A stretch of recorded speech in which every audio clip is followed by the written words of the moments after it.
Boa noite, amados irmãos. Nós queremos saudá-los com a graça e com a paz de Jesus.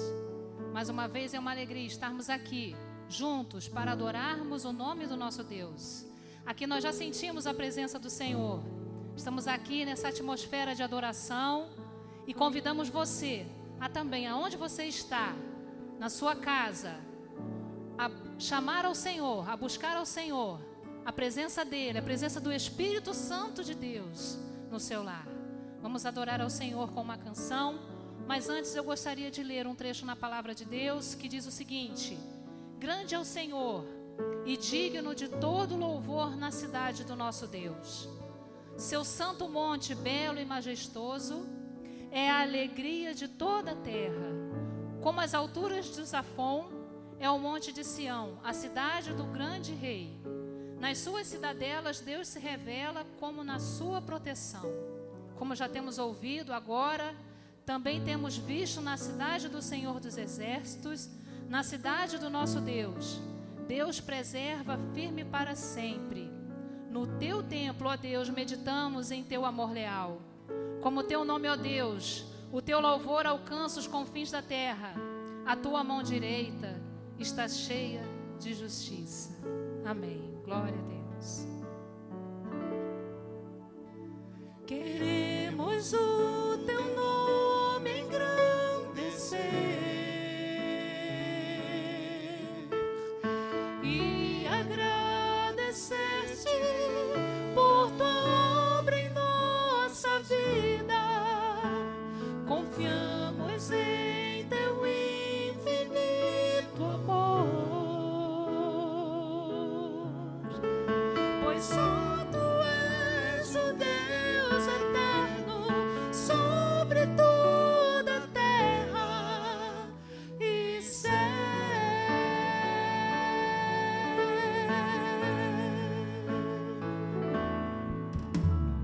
Grande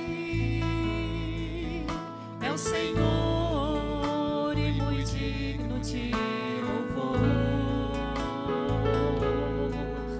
na cidade do nosso Deus, seu santo monte.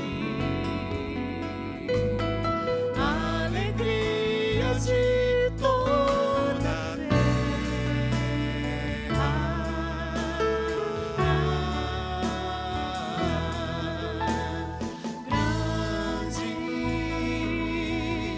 é o Senhor em quem nós temos a vitória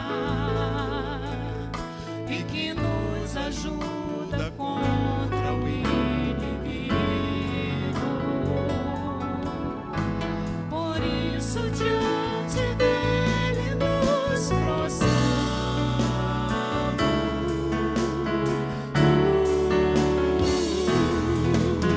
Queremos o teu nome engrandecer e agradecer-te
Nós te adoramos, Deus, na beleza da tua santidade. Oh, amor inescrutável é o amor do Senhor por nós.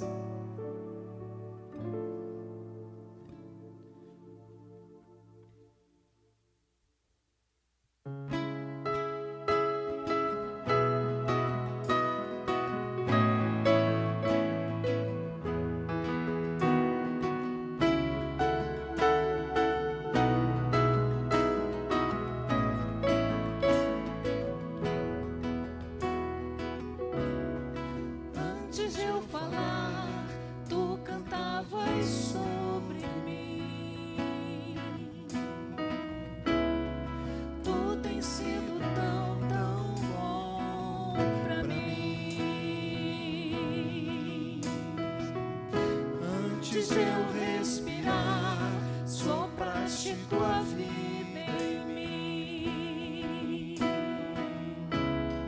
Tu tens sido tão, tão bom pra mim. Oh, impressionante, infinito e ousado amor de Deus. Oh, deixa as 99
Te adoramos, Pai. E te agradecemos, Senhor, pelo seu ousado amor, pelo seu infinito amor por cada um de nós. Senhor, sem Ti não somos nada. Sabemos que Tu estás no controle de todas as coisas e que Tua vontade, Senhor, ela é boa, ela é perfeita e ela é agradável para cada um de nós. Mesmo que muitas vezes não entendamos os Seus propósitos, Deus, Tu estás no controle e nós Te adoramos e Te bendizemos, Pai. Agora nós Te pedimos, Deus, que venha falar profundamente aos nossos corações, através da Tua palavra, Deus. Que a Tua palavra venha edificar, transformar, salvar, libertar, curar, para a honra e glória do Teu precioso nome, Jesus. É o que nós choramos e Te agradecemos, no nome santo e poderoso do Senhor Jesus. Amém. Amém.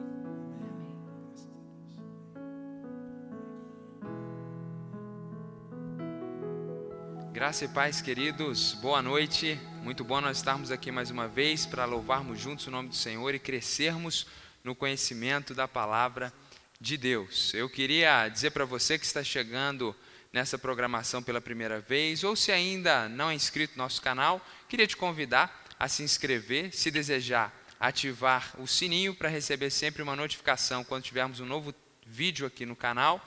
Igualmente, queria te convidar a acessar as nossas redes sociais. Estamos no Facebook, estamos no Instagram. Você, seguindo o nosso perfil, você vai estar por dentro de tudo que acontece em nossa igreja, toda a programação, e assim você pode ficar cada vez mais pertinho da gente. Queremos compartilhar também que estamos no Deezer, no Spotify. Ali você pode ouvir durante a semana, fazendo às vezes os afazeres domésticos, quem sabe uma caminhada, uma corrida, e ouvindo um estudo da palavra de Deus, ouvindo uma pregação para edificar o seu coração. E, rapidamente, eu queria lembrar você da nossa programação. Na quarta-feira nós estamos tendo um estudo maravilhoso, chamado Introdução à Teologia Sistemática. Nós tivemos uma aula fenomenal na semana passada com o pastor Vantuir, e nessa quarta-feira vamos ter um estudo sobre a Trindade. Essa é, meus irmãos, a doutrina mais distintiva do cristianismo. Católicos e evangélicos, todos nós concordamos com isso. Sabemos que a doutrina da triunidade de Deus entra no campo do mistério. Nós não poderemos dar todas as respostas, mas tudo aquilo que a Bíblia nos ensina a respeito disso, nós queremos compartilhar com você na quarta-feira. Vem estar conosco, 19h30, no nosso canal aqui no YouTube. E seja abençoado e cresça no seu conhecimento a respeito da triunidade de Deus. No sábado nós teremos no perfil da nossa juventude, chamamos de juventude, os adolescentes jovens da nossa igreja que estão unidos com o propósito de serem relevantes nesse tempo. E todo sábado às 19 horas, no perfil no Instagram, relevantes.ibsu, eles estão estudando um tema muito relevante. E nesse sábado nós teremos uma conversa muito legal sobre o livro do C.S. Lewis, Cartas de um Diabo ao Seu Aprendiz. Não se assuste com o nome, é um livro muito bom. Nós citamos ele aqui numa pregação recentemente, e eles estão preparando isso não só para os adolescentes e jovens que estão aqui nos escutando nesse momento, mas para toda a igreja, se você desejar participar. No domingo pela manhã teremos no Instagram da igreja nossa escola bíblica dominical, às 10 horas, Ibsu JF, é o nosso perfil no Instagram, e à noite, se Deus permitir, estaremos aqui mais uma vez. Eu quero louvar a Deus, meus irmãos, por tudo que Ele tem feito em nosso meio. Deus tem sustentado essa casa, Deus tem sustentado essa obra, e Deus tem usado os membros dessa igreja e também pessoas que ainda não são membros, mas estão participando do sustento dessa causa, do sustento desse projeto de Deus chamado Igreja Batista Sul. Então eu queria te encorajar, você que é membro dessa igreja, a permanecer fiel na sua contribuição periódica, generosa, como nos ensina o Novo Testamento, nessa sua aliança pessoal de entregar o dízimo, as ofertas eu quero te encorajar a prosseguir nisso. E você que está nos ouvindo, se você sentir no coração e desejar dar uma oferta para contribuir para o reino de Deus nessa casa, nós temos aqui a conta bancária. Você pode fazer nesse momento uma transferência ou você pode fazer um depósito ao longo da semana. Nosso desejo é que Deus retribua com graça, com bênçãos, todo o carinho dos irmãos para com o reino de Deus e a fidelidade e generosidade daqueles que estão sendo instrumentos de Deus nesse momento. Alguns irmãos estão necessitados, a igreja está se empenhando, auxiliando pessoas dispostas a servir, o reino de Deus não para, a igreja continua avançando.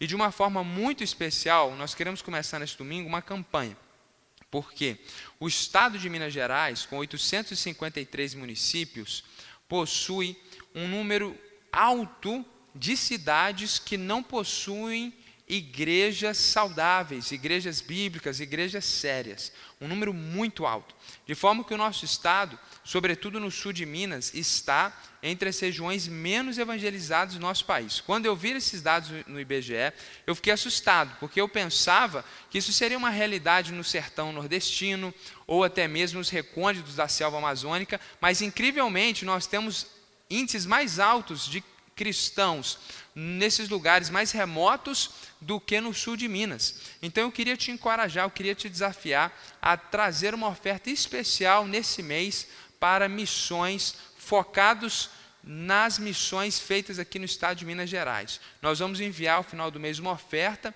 para a Convenção Batista Mineira, para que ela possa, assim, junto com essa organização missionária focada no nosso estado, contribuir para o avanço do Evangelho. Então eu queria te desafiar a colocar um valor a mais dentro do seu dízimo, dentro da sua oferta, para que a gente possa destinar esse valor para missões.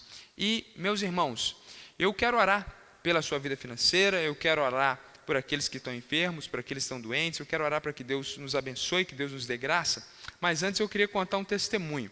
Nós sempre estamos louvando a Deus por aquilo que Ele está fazendo na vida dos irmãos, e eu queria louvar a Deus nessa noite por aquilo que Ele tem feito na minha própria vida, na vida da minha família.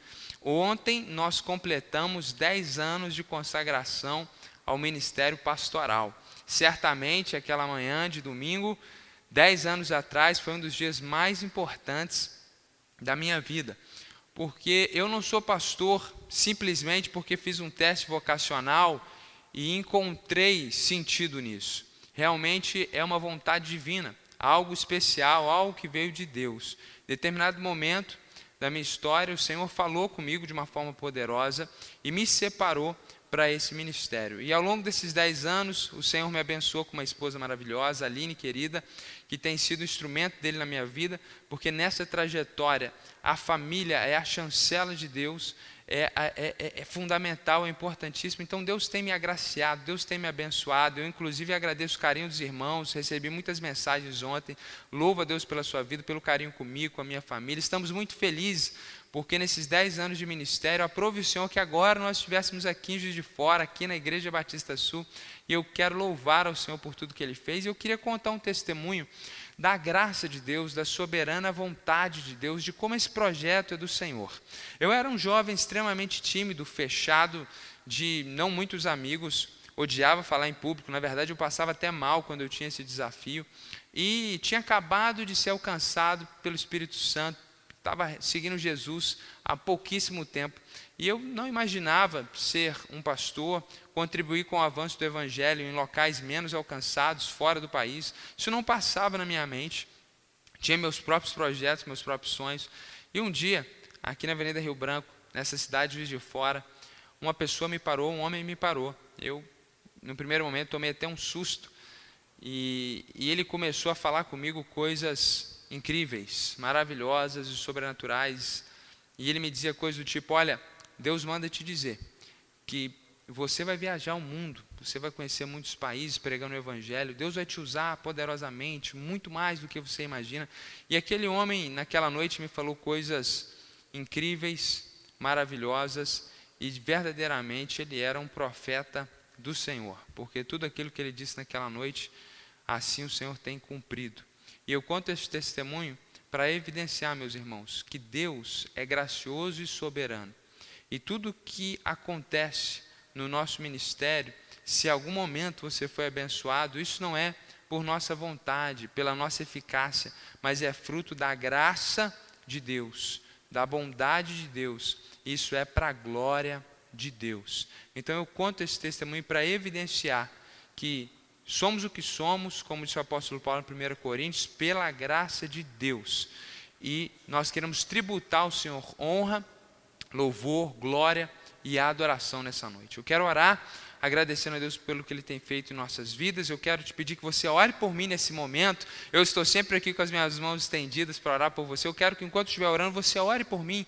Peça a Deus para nos encher com o Espírito Santo, para nos dar graça. E vamos juntos orar por aqueles que estão necessitados. Vamos orar ao Senhor, se você puder fechar os seus olhos. Ó Deus, graças te damos, Senhor, porque na tua fidelidade, no teu poder, na tua majestade e soberania, o Senhor tem escolhido, Deus, o teu povo. Senhor, alguns têm chamado não só para salvação, mas para sermos instrumentos, Senhor, da tua graça. Eu te glorifico, Senhor, por esses 10 anos de serviço, que a tua graça tem sido efetiva, operante. Muito obrigado, Senhor. Eu sou muito grato por ser parte dessa igreja, por poder estar com esse povo que o Senhor tem colocado muito amor no nosso coração. Deus, eu quero te pedir em nome de Jesus que o Senhor abençoe essa igreja, que o Senhor abençoe a Igreja Batista Sul, cada membro, que o Senhor levante aqueles que estão desanimados espiritualmente, aqueles que emocionalmente, Deus, estão sofrendo, que o Senhor traga graça. Deus, aqueles que espiritualmente, Deus, estão distantes do Senhor, distantes dos propósitos do Senhor. Ó Senhor, rogamos que o Senhor possa trazê-los de volta, trazê-los ao caminho certo, trazê-los à tua presença.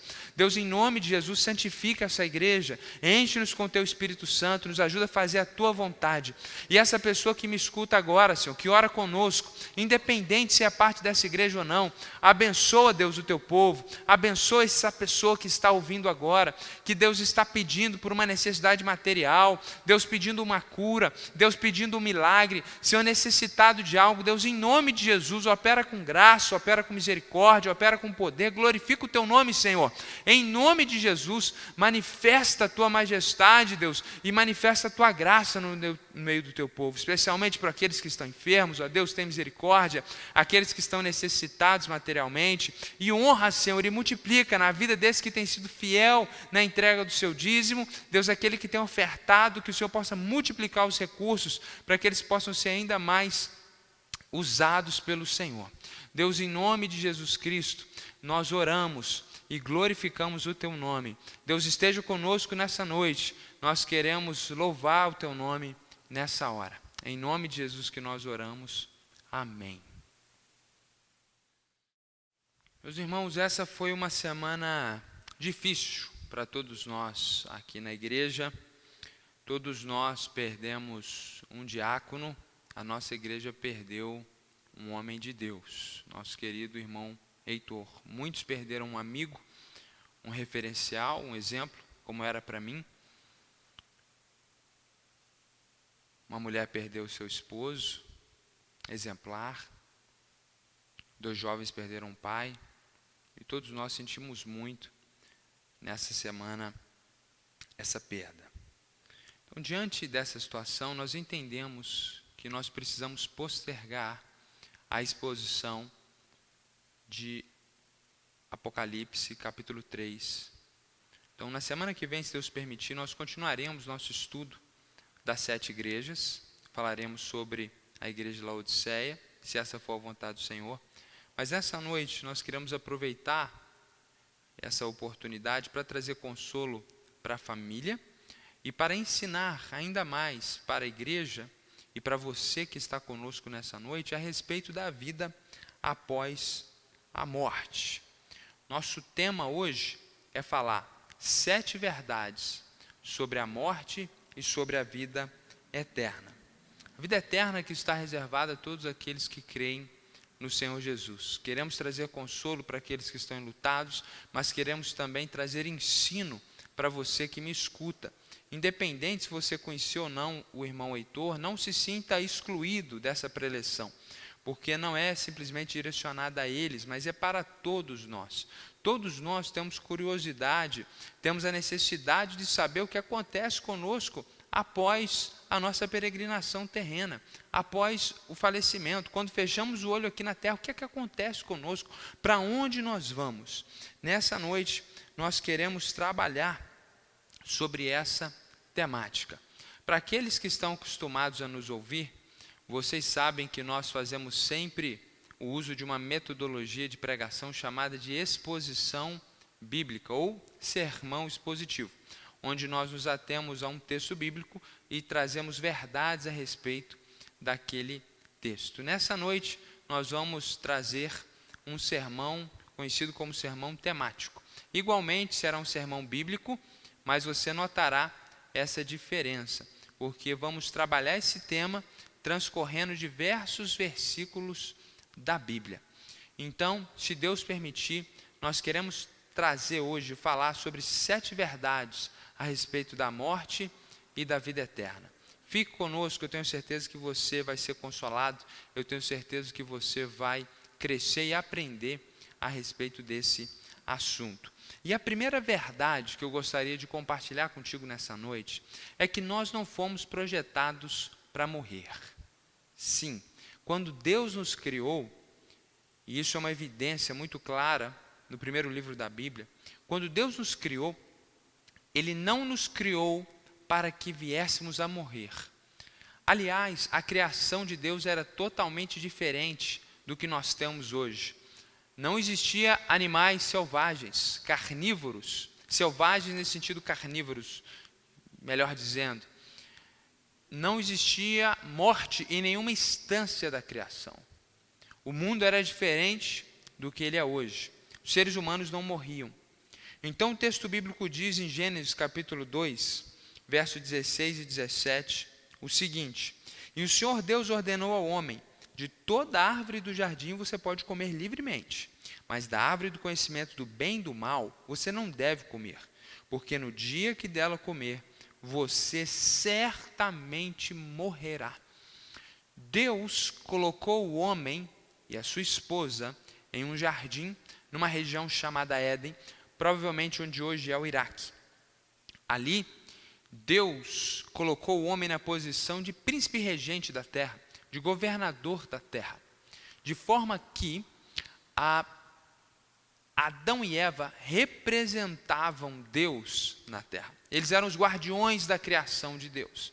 E Deus disse a ele: olha, vocês podem e devem desfrutar de tudo aquilo que eu preparei para vocês, mas não comam da árvore do conhecimento do bem e do mal. Em outras palavras, Deus deu uma lei para Adão e Eva, uma lei que os protegia do embaraço, do sofrimento, do pecado, de ir por um caminho contrário ao caminho bom e perfeito que é natural à divindade, porque o caminho proposto por Deus reflete o seu caráter, e Deus, por ser um Deus bom, o seu caminho é um caminho bom, é um caminho de plenitude, é um caminho de alegria. Então Deus coloca essa lei para que de alguma forma Adão e Eva pudessem se precaver ainda mais a respeito de tomar um caminho distante do Senhor, um caminho de escolhas pessoais, de independência em relação a Deus, que desprezava a lei de Deus. E Deus diz então que se eles cometessem aquele pecado, eles iriam morrer. A morte não tinha chegado na criação. Os homens não foram projetados para morrer. Homens e mulheres, a humanidade. Essa é a primeira verdade. É por isso que quando alguém parte dessa vida, a gente sofre, a gente chora. Isso não é algo natural. Isso, inclusive, é uma evidência. Todos nós sabemos que isso vai acontecer conosco um dia. Mas, ainda assim, sempre que ocorre, nosso coração é dilacerado, porque nós não fomos projetados para morrer, como fica evidente aqui nesse texto. A segunda verdade que eu quero compartilhar contigo nessa noite é que a morte é consequência do pecado da humanidade. Adão e Eva, eles pecaram, eles desobedeceram a Deus, eles comeram daquela árvore do conhecimento do bem e do mal, eles quebraram a lei de Deus, e Deus disse: olha, a lei diz, não coma, e se você comer, certamente você vai morrer. E a Bíblia nos ensina que eles pecaram, que eles comeram. E Romanos capítulo 3, verso 23 nos ensina ainda mais, que todos pecaram e estão separados da presença de Deus, carecem da glória de Deus. Então não foi simplesmente os nossos pais que desobedeceram a Deus, mas nós nascemos também no pecado e na desobediência. Quando Adão e Eva pecaram, o pecado entrou no mundo e toda a humanidade e toda a criação foi afetada pela maldição do pecado, pela consequência do pecado, que é a morte. Como disse em Romanos capítulo 6, verso 23, o salário do pecado é a morte, a recompensa do pecado é a morte. Nós, todos, seres humanos, temos pecado e a criação tem sido afetada por isso. É por isso que existem todas as mazelas que nós presenciamos na história da humanidade, na nossa civilização. É por isso que existe morte dentro da natureza, decadência. Tudo isso não foi projetado por Deus inicialmente. Tudo isso é consequência do pecado da humanidade. E Deus disse para Adão: no dia que você comer, certamente você morrerá. E essa morte que está sobre todos aqueles que são pecadores, ela tem um aspecto triplo. Quero falar para você nesse momento do aspecto triplo da morte. Primeiro aspecto da morte é uma morte espiritual. Você está vivo fisicamente, cognitivamente, você sente, você percebe. Mas o seu espírito, que é aquela parte material, que se relaciona com um Deus, que é também espírito, ele está morto. Foi o que aconteceu com Adão e Eva: no dia que vocês comerem, certamente morrerão. E sim, eles morreram espiritualmente. O texto bíblico diz que eles tinham livre acesso a Deus, que eles se relacionavam com Deus, que Deus vinha sempre no final da tarde e eles dialogavam. Mas agora, depois do pecado, quando Deus se apresenta, eles correm, eles fogem, porque eles estavam sentindo vergonha diante de Deus. O pecado matou o nosso espírito. Se você, em algum momento da sua vida, pecou, saiba que você está espiritualmente morto. É por isso que somos religiosos. A humanidade, na sua natureza, na sua gênese, ela é religiosa. É por isso que em todas as culturas existe um emaranhado de símbolos que trazem sentido para a vida, que é o conceito moderno de religião, seja esses conceitos transcendentes ou não. Todo mundo precisa de sentido. O ser humano, ele está em busca de Deus. Mas como o pecado está em nós vivemos entorpecidos, nós buscamos diversas formas alcançar o Senhor, mas nós não conseguimos transpor a barreira do pecado. Deus é luz imarcessível, como diz o texto bíblico, plenamente bom, perfeito, e nós, em nossos pecados e iniquidades, e não pense você, mas eu sou uma boa pessoa. Sim, que bom que você é uma boa pessoa por causa da graça de Deus que opera em você, mas igualmente você tem os seus erros, você tem os seus pecados, e a bondade não apaga os seus pecados. Não é isso que a lei de Deus diz. A lei de Deus diz que no dia que você pecar, você vai morrer. E a Bíblia diz mais, que nós na verdade já nascemos pecadores, então espiritualmente nós estamos mortos, nós não temos acesso real a Deus. Por isso que existem tantas religiões no mundo. É a tentativa da humanidade de se reconectar com Deus, de se religar com Deus. Mas é porque não há reconexão real que nós temos tantas tentativas e propomos vários caminhos, porque o nosso espírito está morto. Segundo aspecto da morte é a morte física. É por isso que todos nós vamos morrer, porque todos nós somos pecadores. Adão morreu e nós morreremos. E o terceiro aspecto da morte é a morte eterna. É depois da nossa morte, com a nossa alma, com o nosso espírito, estarmos num local separados da presença de Deus. E estando ali separados da presença de Deus, não viveremos uma vida parecida com a que vivemos aqui, porque vivemos aqui distantes de Deus, mas estamos entorpecidos com o dia a dia e vamos levando a vida diária, de forma que não sentimos assim muitas vezes tanta falta da divindade. Mas na vida após a morte, você estará de frente com essa grande realidade, a realidade que você foi criado por Deus e para Deus, e agora sem nenhum entorpecente, você estará só, e a dor de estar distante do seu Criador levará você a um sofrimento eterno. Esse é o terceiro aspecto, desse aspecto triplo da morte. Morte espiritual, que é a nossa incapacidade de se relacionar com Deus plenamente nessa vida. Morte física e distanciamento eterno de Deus. Porque saiba disso, você não é eterno, porque eterno é aquele que não tem início e aquele que não tem fim. Você é infinito, no entanto. Isso significa que você foi criado, mas você nunca vai deixar de existir. Nós somos infinitos. Então, passar a eternidade distante de Deus é algo que você não gostará de experimentar. Essa é a segunda verdade, que a morte, nesse aspecto triplo, é consequência do pecado da humanidade. Terceira verdade que eu quero compartilhar contigo nessa noite é que a morte é a última inimiga do ser humano. Na nossa vida nós encontramos muitas dificuldades, nós temos muitas batalhas e muitas lutas. Você pode ter vencido muitas delas, mas existe um último inimigo que todos nós iremos enfrentar. E diante desse inimigo, nós não poderemos ter êxitos por nós mesmos. Muitas coisas você venceu sozinho, muitas vezes algumas pessoas te ajudaram, mas diante do último inimigo, que é a morte, só existe um que pode te ajudar, aquele que é Deus, aquele que venceu a morte. E a gente fala disso daqui a pouco.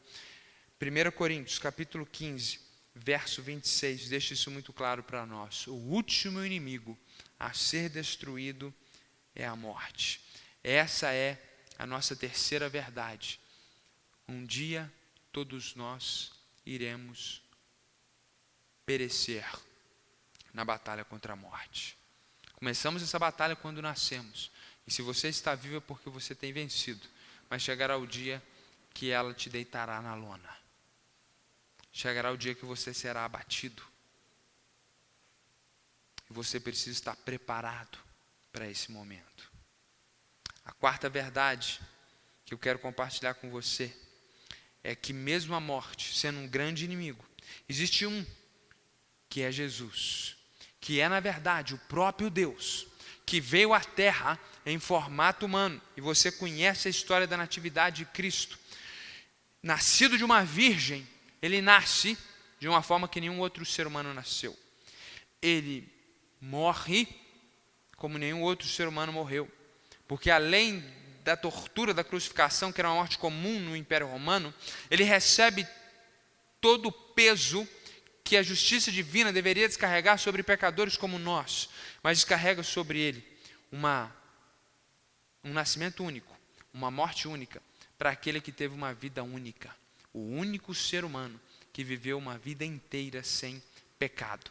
E se o salário do pecado é a morte, aqui nós começamos a entender o que é o Evangelho, porque é aqui que o Evangelho se dá. Essa é a grande novidade, a grande boa notícia, a grande diferença do Evangelho para todas as outras religiões do mundo, em que Jesus, um homem justo, não deveria morrer, e não poderia morrer de fato. Por isso que ele diz na cruz: Pai, em tuas mãos eu entrego o meu espírito, e aí ele expira, e o seu espírito é levado por Deus.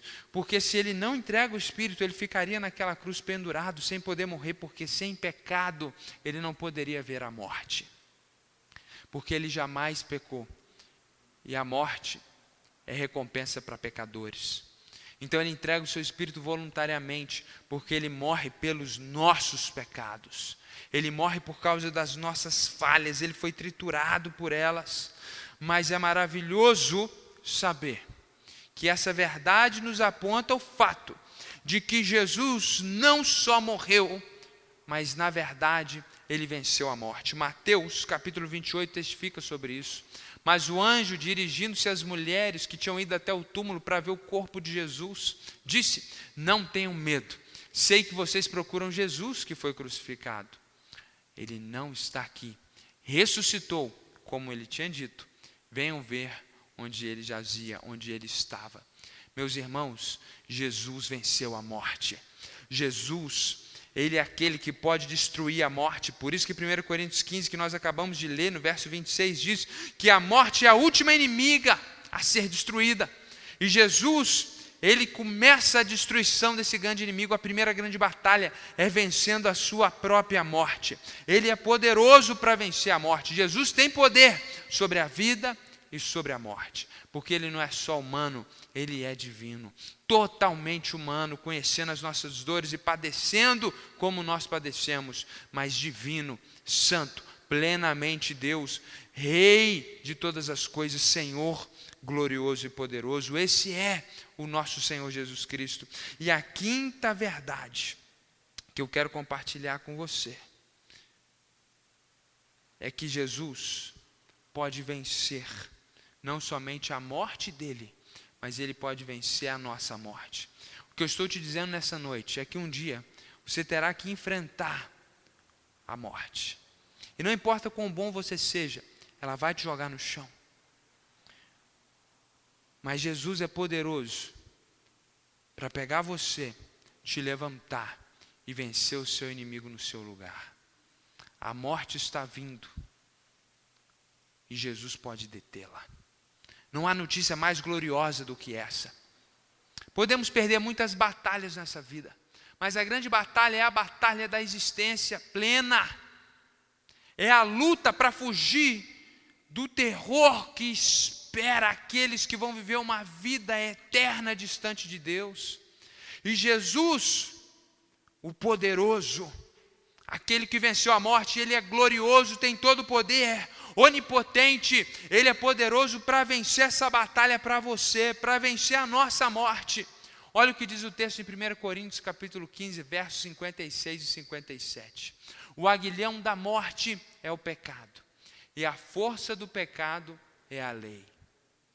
Graças a Deus que nos dá a vitória por meio de nosso Senhor Jesus Cristo. Jesus é poderoso para nos dar a vitória. Se você fizer dele Senhor, por isso que o texto bíblico diz nosso Senhor Jesus Cristo. Se você fizer dele o Senhor da sua vida, se entregar a ele, pedir perdão a ele, porque os pecados que você comete e cometeu foram descontados nele. Nós temos que nos arrepender disso. Nós temos que pedir desculpas, porque ele tomou preço e o pecado, o salário do pecado que deveria ser derramado sobre nós. E quando nós nos arrependemos, quando nós colocamos ele como Senhor da nossa vida, meus irmãos, aí nós podemos ter certeza que o grande inimigo está vindo, mas nós temos alguém maior do que nós na nossa retaguarda, e ele há de vencer o nosso inimigo, que é a morte. Olha, Jesus pode vencer a nossa morte. João capítulo 11, Jesus declara, verso 25 e 26, eu sou a ressurreição e a vida, quem crê em mim, ainda que morra, viverá. Jesus é a ressurreição e a vida, e ele continua, e todo que vive e crê em mim, antes por gentileza, isso, não morrerá eternamente. Você crê nisto? Jesus perguntou isso para aqueles homens, e hoje você está sendo questionado, você crê nisso? Você crê que Jesus é poderoso para te ressuscitar dentre os mortos? Creia nisso.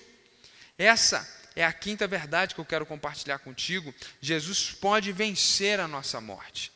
E a penúltima e sexta verdade, Jesus te convida a crer nele e colocar a sua esperança e sua expectativa nele, de forma que você pode viver uma vida livre, plenamente livre, sabendo que o seu grande inimigo, a morte, já está derrotada.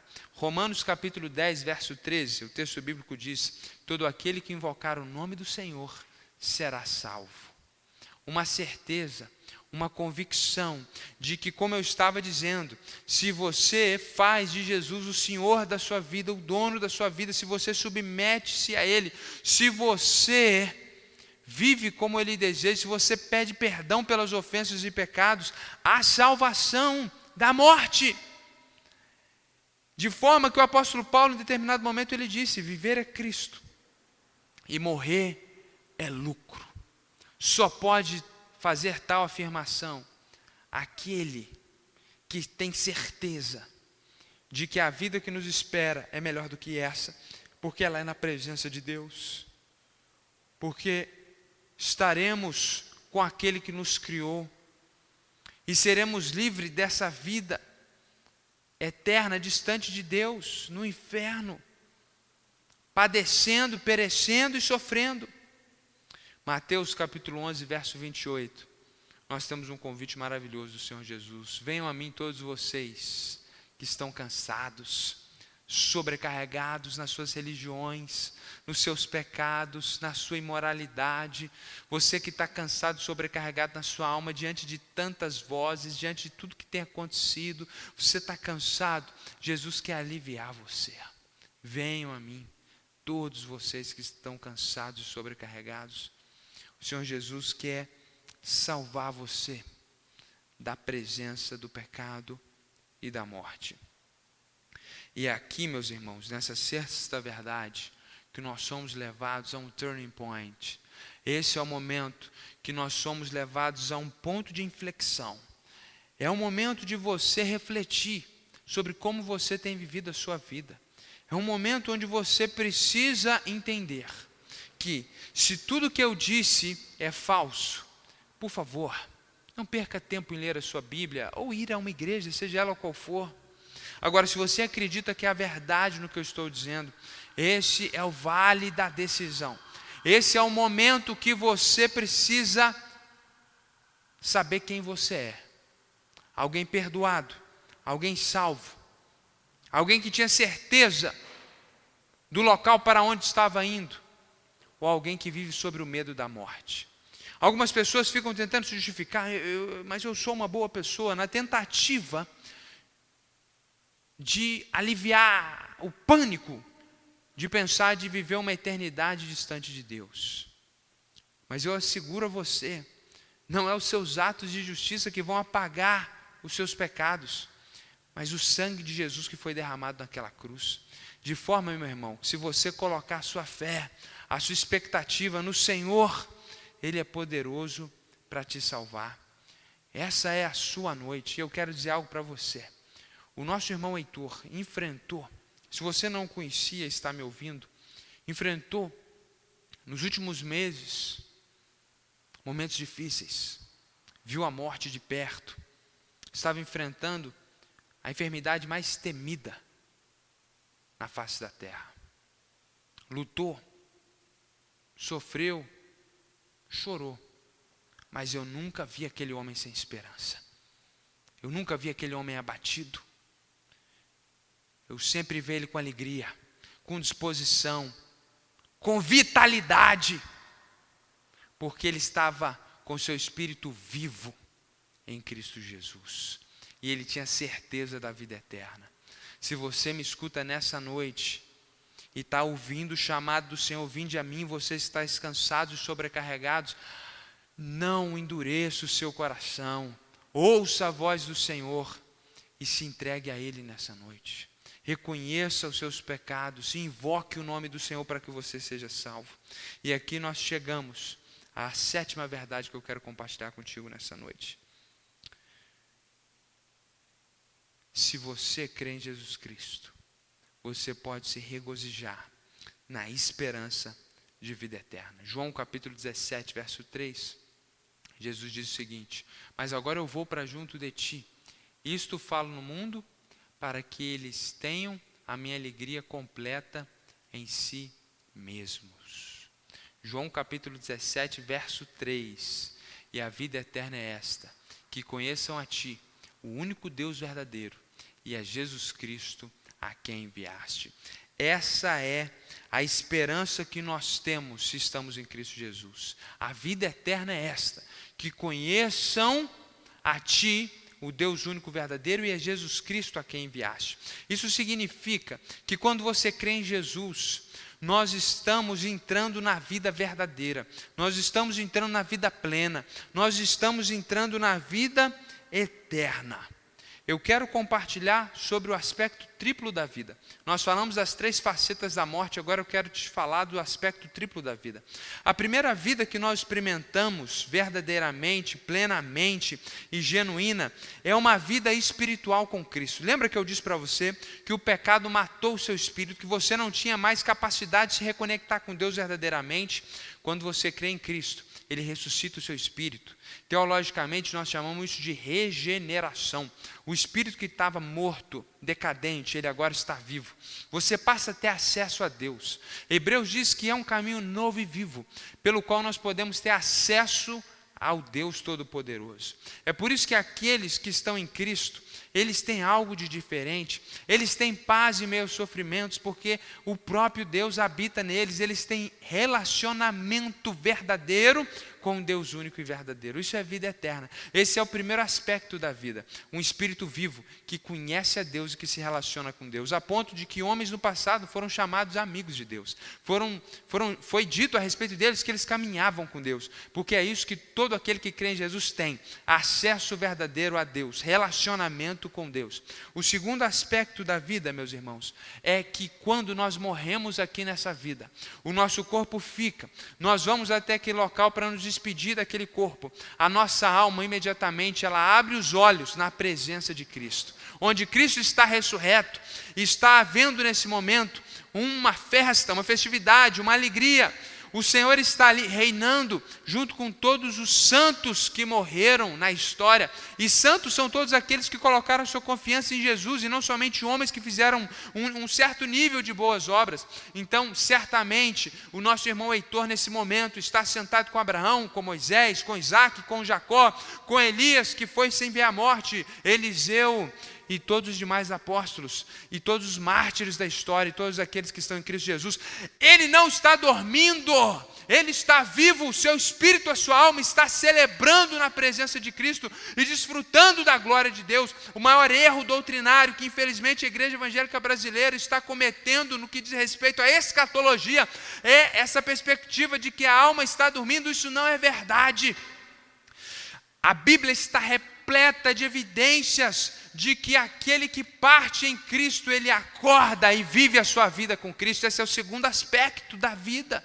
Esse é o segundo aspecto. Nós temos no Apocalipse os mártires, aqueles que morreram ativos, conscientemente ativos, se relacionando com Deus. Isso é claro no livro de Apocalipse. Temos o apóstolo Paulo dizendo que o desejo dele é estar com Cristo. Então ele sabia que após a morte ele estaria vivo e ativo, ele não estaria dormindo.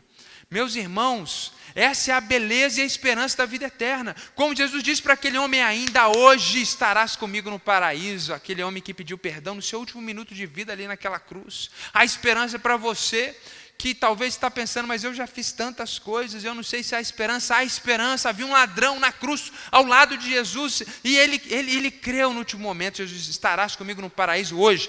E Jesus entra no paraíso, é recebido com glória, com honra, com louvor e adoração. E ali, entrando bem atrás de Jesus, está aquele homem que na terra foi um ladrão, mas se arrependeu a tempo. Há tempo para você, arrependimento para você, a vida para você. Esse é o segundo aspecto da vida. É morrer nessa terra e conhecer Deus e os heróis e heroínas da fé do passado.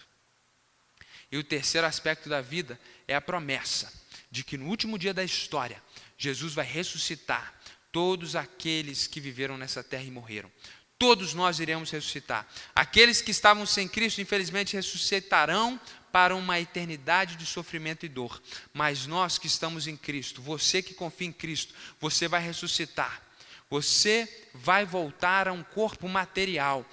E esse corpo é semelhante ao corpo do Senhor Jesus quando Ele ressuscita. Um corpo revestido de glória, um corpo que não pode mais pecar, um corpo onde o pecado não está mais presente. Nós não podemos muitas vezes nem imaginar isso, mas certamente é uma promessa gloriosa que traz para nós esperança diante de todo e qualquer sofrimento. É por isso que o irmão Heitor olhava para a morte e ria, e tinha paz, e tinha alegria, porque ele tinha expectativa de vida eterna. Ele desfrutava da presença de Deus hoje. Ele está agora na presença de Cristo e ele aguarda ansiosamente a expectativa da ressurreição. E não pense que nós vamos reencarnar em outros corpos. Não, nós vamos ressuscitar. Jesus não aparece com um corpo diferente, é o Senhor Jesus, ele foi reconhecido. Você vai ressuscitar no corpo agora que você tem, só que revestido de glória, de incorruptibilidade, de poder de Deus, sem a presença do pecado. E ali nós vamos ver o irmão Heitor, autor, nós vamos ver Abraão, Isaac, os apóstolos, nós vamos ter comunhão, nós não vamos ter a nossa memória apagada, como de uma forma muito relapsa alguns sugerem. Não há evidência bíblica disso. E quando você não tem memória, você deixa de ser você. A sua identidade está na sua história. E alguns pensam, mas estaremos ali no céu sofrendo, sabendo que aquelas pessoas estão no inferno. Não pense de forma leviana. Nós teremos, como diz o texto bíblico, a mente do próprio Cristo. Você verá tudo como Deus vê. Você entenderá como Deus vê. E Deus será tudo em todos. E nós seremos ali irmãos. Eu aguardo com expectativa o dia da nossa redenção, a redenção final do nosso corpo, a plenitude da vida eterna, nesse aspecto triplo da vida, onde nós ali ressuscitaremos, estaremos mais uma vez com esse diácono fiel. É por isso que nós sofremos, é por isso que nós choramos, é por isso que nós temos saudade sempre que uma pessoa querida falece, mas nós não desfalecemos, porque nós temos esperança, e em Cristo Jesus a esperança de vida eterna. Em resumo, eu compartilhei com você 7 verdades a respeito da morte e da vida eterna. Primeiramente, eu disse e afirmei, mostrei biblicamente, que nós não fomos projetados para morrer. Mas a morte, essa é a segunda verdade, é consequência do pecado da humanidade. E, infelizmente, a terceira verdade bíblica nos mostra que a morte é a última inimiga do ser humano, e todo ser humano vai perecer diante desse inimigo. A quarta verdade, graças a Deus, nos ensina que Jesus, que é o Deus homem, ele venceu a morte. E na quinta verdade nós vimos que ele pode vencer a nossa morte. A esperança para nós. Chegamos na penúltima verdade e você foi convidado a tomar uma decisão e crer no Senhor Jesus. Porque crendo e colocando sua esperança, sua fé, sua expectativa nele, você pode ser livre, você pode ser salvo. E finalizamos trazendo certeza de vida eterna. Esse aspecto triplo da vida. Vida espiritual hoje. Vida com a sua alma e com o seu espírito após a morte. E vida plena na ressurreição dos nossos corpos revestidos de glória na eternidade. Essa é a certeza que você que crê em Cristo pode ter. E diante de tudo que você estiver passando, tudo que você vem enfrentar na vida, saiba disso. Nada é comparado. Nenhuma dor, nenhum sofrimento é comparado ao grande inimigo que você terá que enfrentar, que é a morte. Mas Jesus já o venceu por você. Portanto, meus irmãos, ainda que a gente perca algumas batalhas nessa vida, a gente pode ficar em paz e desfrutar dessa glória, dessa certeza, dessa maravilha e dessa paz, porque verdadeiramente nós somos mais do que vencedores em Cristo Jesus. É como aquele time de futebol que não tem problema perder para aquele time pequeno que não vai interferir na tabela final. Ele não pode perder os grandes jogos. A nossa grande luta já foi vencida. Por isso nós temos paz. E eu termino com Apocalipse, capítulo 21, versos de 1 até 3. O apóstolo João, no final da sua vida, na casa dos 90 anos de idade, preso numa ilha, no meio de criminosos, somente porque ele cria em Jesus, estava sendo perseguido pelo Estado romano. Ele tem uma visão, na verdade 7 visões, registradas no livro de Apocalipse, e a última delas, ele registrou da seguinte forma: e vi novo céu e nova terra. Quando nós morremos, nós vamos para o céu, onde Jesus está com os outros irmãos e irmãs em Cristo. Mas depois disso nós vamos ressuscitar, e aí haverá novo céu e nova terra. Nós não vamos voltar para essa terra, nem para o céu onde nós estávamos, quando estávamos sem o nosso corpo. É novo céu e nova terra. Deus vai recriar tudo que foi recriado, tirar o pecado de tudo e redimir todas as coisas. Pois o primeiro céu e a primeira terra passaram, e o mar já não existe. O mar é uma metáfora da maldade. Naquele período, naquele tempo, onde as pessoas pegavam uma embarcação, entravam no mar e nunca mais voltavam, o mar era sinônimo de escuridão, de dor, de sofrimento, de perda. Nessa nova criação não há morte, não há mar. O Apocalipse 13 diz que a besta, que é uma personificação do mal, ela emerge do mar. O mar já não existe. Nessa nova criação não haverá pecado, nem possibilidade para tanto. Vi também a cidade santa, a nova Jerusalém que descia do céu, da parte de Deus, preparada como uma noiva enfeitada para o seu noivo. A cidade nova A cidade de Jerusalém, que se compara a uma noiva, não é uma cidade feita de pedras, é a igreja, somos nós. Então ele está vendo novo céu e nova terra. Ele está vendo a igreja ressurreta vindo ao encontro do Senhor Jesus para vivermos eternamente. Então ouviu uma voz forte que vinha do trono e dizia: eis o tabernáculo de Deus com os seres humanos. Deus vai habitar e acampar. O tabernáculo se refere a um acampamento do Antigo Testamento. Ele vai acampar e habitar junto com os seres humanos. Deus habitará com eles. Eles serão povo de Deus e Deus mesmo estará com eles e será o Deus deles. Meus irmãos, que promessa gloriosa. Promessa de vida eterna. Vida com Deus. Não há maior honra e glória para criaturas como nós do que vivermos na presença do Criador. Ter Deus acampado no nosso meio. Essa é a promessa de vida eterna. Se você crê em Cristo, meu irmão, desfrute dessas verdades nessa semana. Se deleite, se regozije na esperança da vida eterna.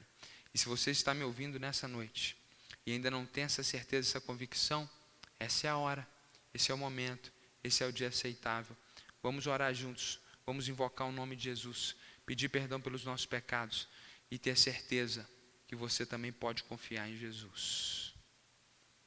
Feche seus olhos, eu gostaria de orar com você. O Espírito Santo de Deus, essa pessoa que me escuta nessa hora e não sabe para onde vai, não tem certeza a respeito da vida futura, cheia de medos, temores, ceticismo e dúvidas. Ó Pai, que nessa hora Teu Espírito Santo auxilie a tomar essa decisão, que o Senhor a regenere, que o Senhor dê o dom da fé para que ela creia e seja salva. Se você quer nessa hora tomar uma decisão ao lado de Cristo, quero te encorajar, fechar os seus olhos e fazer essa oração comigo, repetindo com a sua voz ou no seu coração, como você quiser, mas diga isso para Deus nessa hora. Deus, eu reconheço que eu sou um pecador, pecadora, que Jesus morreu no meu lugar e tudo que Ele sofreu foi por causa dos meus pecados. Me perdoa, me salva. Eu quero ter vida eterna. Ó Deus, se alguém nesse momento faz essa oração, eu oro para que o Teu Espírito Santo enche essa pessoa. Eu oro para que a Tua presença invada esse coração. Eu oro, Deus, para que essa pessoa desfrute da Tua presença nessa hora e tenha certeza que o Senhor Deus é real e é presente na vida dela. E os irmãos que escutam, Senhor, enlutados nessa semana, que eles possam ser cheios do Espírito Santo de Deus e saber que o Senhor que permitiu todas essas coisas, que levou o irmão Heitor para a Tua glória e para a Tua presença, é o mesmo Deus que está com eles nessa terra e há de fortalecer, trazer consolo e paz. E Deus, em nome de Jesus, que essa certeza de vida eterna possa ser motivo de alegria, fonte, Senhor, de felicidade para todos nós que estamos em Cristo Jesus. Ó Deus, glorifica o Teu nome em nosso meio. Que Jesus seja tudo em todos nós. Nos ajuda a crer nessas verdades, Senhor, e viver conforme essa realidade. Em nome de Jesus que nós oramos. Amém.